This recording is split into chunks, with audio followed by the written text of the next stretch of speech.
Hi, I'm Andrew with Lansky Sharpeners, and today we're going to be sharpening an axe with our puck. Now, we get a lot of questions on whether you need to use the honing oil while you're sharpening, and really that just depends on personal preference.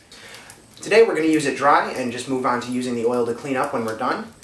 So, first thing you want to do, make sure you have a nice firm grip on the axe. Don't want it to go anywhere on you. And now the puck has two sides, a coarse and a medium. The coarse is good for if you got little nicks like this guy to remove, or if you have a particularly dull blade that you need to bring back to having an edge again. When you're using the puck, you want to make sure that you're holding it such that your fingers are not going past the sharpening surface. You want to make sure you have your thumb and your forefingers on the side here, and using your palm to support it. So today we're just going to remove this section right here, this little nick, and for that you just center your puck right on there, find your angle, and go in nice little circles until you stop feeling the edges of the nick catch on the puck as you're going. There we go, so that side's good. And you flip it over, move on to the other side. Be very careful in the process to not accidentally chop yourself. Do the same thing. And once you feel the edges of the metal not catching anymore, there we go, we've hit that point. So now, if you look, there's still a nick there, but there's no protruding metal along the edges. So what that means is that we can move on to doing the entire edge until that nick disappears with the edge moving back to meet it.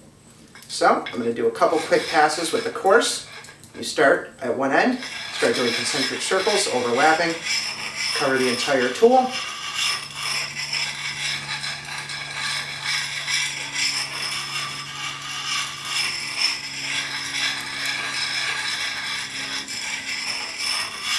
You want to make sure you maintain a nice consistent angle through this process, or you're just undoing some of the work you did before. So that should do for that side.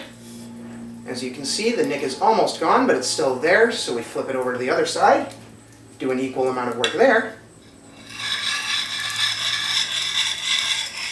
With a curved axe like this, you want to make sure you're maintaining the angle as you're going, because it will change a little bit on you.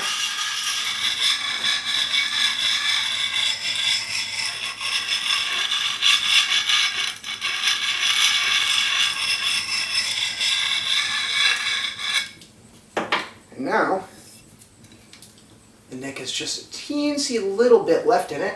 So, we're going to move on to our medium side. Do the whole thing again. Again, you want to start on one side, have overlapping circles. In this case, because we're trying to polish up the edge after having used the coarse side, we do smaller circles, and we do more of them on each pass. Now we flip it over. Same thing.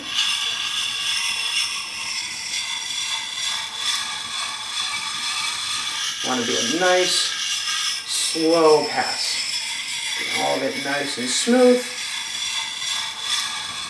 Alright, I think we should be good. Let's check it out. Always be careful when you're doing this, by the way. Alright, feels pretty good. Let's go outside and test it.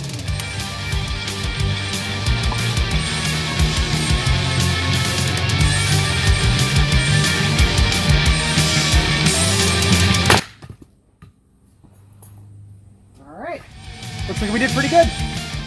Alright, and now that our axe is nice and sharp, we just want to make sure that our puck is clean. So we're going to take our oil, apply a few drops, and spread it around with a cloth or your fingers. Just make sure it's nice and spread out. Take a lint-free cloth, wipe any excess oil off, and that'll bring with it any metal shavings that are left behind from the sharpening process. Alright, then we flip the puck over. Same thing. Put down a few drops. Spread it around. Take your cloth and wipe it off.